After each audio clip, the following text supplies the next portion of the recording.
இந்த இந்த இடத்துல வந்து திருவாயூர்படி புளியாந்தோப்புல வந்து ஒரு 20 ஆண்டு காலமா விநாயகர் இருக்கிறாரு. ஆனந்த விநாயகர் இவர் பேரு. அது ட்ராக் இருக்கிறதுனால கொஞ்சம் விரிசல் விட்டு போயிடுச்சு. அதனால இடிச்சு 1.5 வருஷ காலமா அந்த சாமிக்கு எதுவுமே பண்ணாம இருந்தோம். இப்போ 8ஆம் தேதி தான் கும்பாபிஷேகம் பண்ணோம் விநாயகருக்கு. அது உள்ள முருகர், வராகி, விஷ்ணு துர்கை, ராகு கேது பின்னாடி முருகர் பின்னாடி, அதான் இது பின்னாடி இருக்குது, அரச மரத்து பின்னாடி. காலையில பூஜை நடத்தணும். எப்பவுமே நடத்துற மாதிரி மண்டல பூஜை தான் பண்ணின்னு இருக்கிறோம். இப்போ வந்து 3 வாரம் ஆயிடுச்சு சாமி கும்பாபிஷேகம் பண்ணி. இப்போ மண்டல பூஜை பண்ணும்போது காலையில எங்க அக்கா பொண்ணு கொஞ்சம் வீடியோ காட்டுச்சுட்டு, இது மாதிரி இன்னைக்கு நாளைக்கு மண்டல பூஜை நான் வைக்கிறேன்ச்சு. சரின்னு வீடியோவில் காமிச்சுக்கினே போயிட்டு இருந்தேன். போறப்போ எல்லா விநாயகர், வராகிய, துர்காமாவெல்லாம் காமிச்சிட்டு முருகர்கிட்ட போறப்போ அவளே சொன்னா, சித்தி பாரு கண்ணு திறந்துருக்குது முருகருன்னா. நான் எப்படி சும்மா சொல்ற நீ அப்படி நிஜமா பாரு சித்தின்னா. கீழே குஞ்சு பாக்குறப்போ அப்படியே நிஜத்துக்கே கண்ணு திறந்தா மாதிரியே இருந்தாரு சாமி. எனக்கு எப்படி சொல்றதுன்னே தெரியல.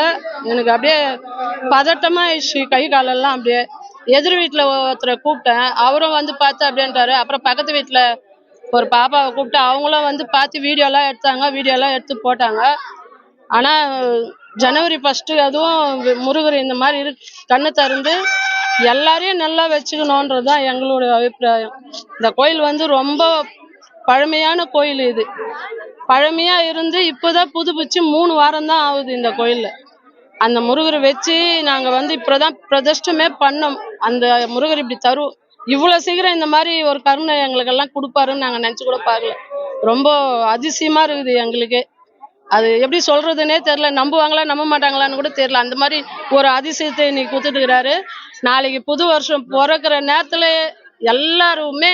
எல்லாருடைய கஷ்டமே போற மாதிரி அவர் கண்ணு திறந்திருக்காரு. எல்லாருக்கும் நல்லது நடக்கணும், அதுதான் என்னுடைய ஆசை.